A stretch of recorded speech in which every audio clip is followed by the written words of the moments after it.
Thomas and Percy are good friends, but sometimes Percy teases Thomas about being frightened, and he doesn't like that at all. One evening, he was dozing happily, but Percy wanted to talk. "Wake up, Thomas. Are you dreaming about the time you thought I was a ghost?" "Certainly not.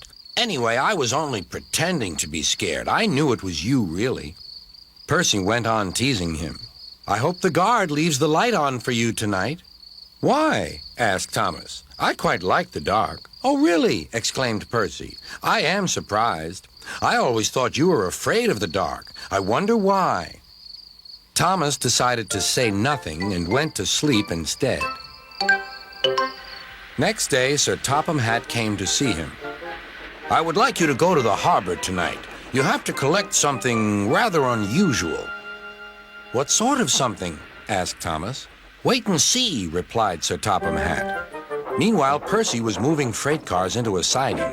Henry arrived with his goods train.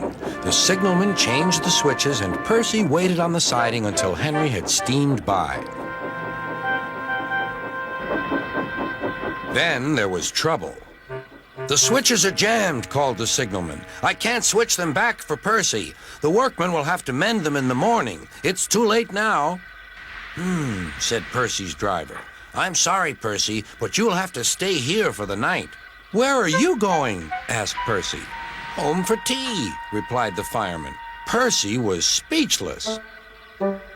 He watched as the other engines went home to the shed.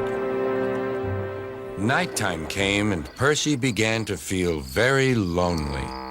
"Oh, dear," he murmured. "It's very dark." Oh, what's that?" It was only an owl, but Percy didn't realize this. "Oh, I wish Thomas were here too," he sighed. Thomas was waiting for his mysterious load at the harbor. Suddenly, there it was. "Cinders and ashes," cried Thomas. "It's a dragon." "Don't worry," laughed his driver. "This dragon is made of paper. It's for the carnival tomorrow." Workmen lifted the dragon onto Thomas's low loader and put lights all round it for protection. Then Thomas set off into the misty night.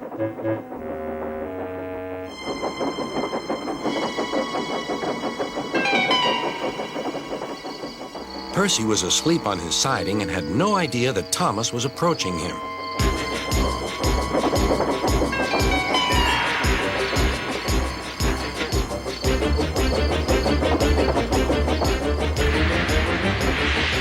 Percy woke up with a start.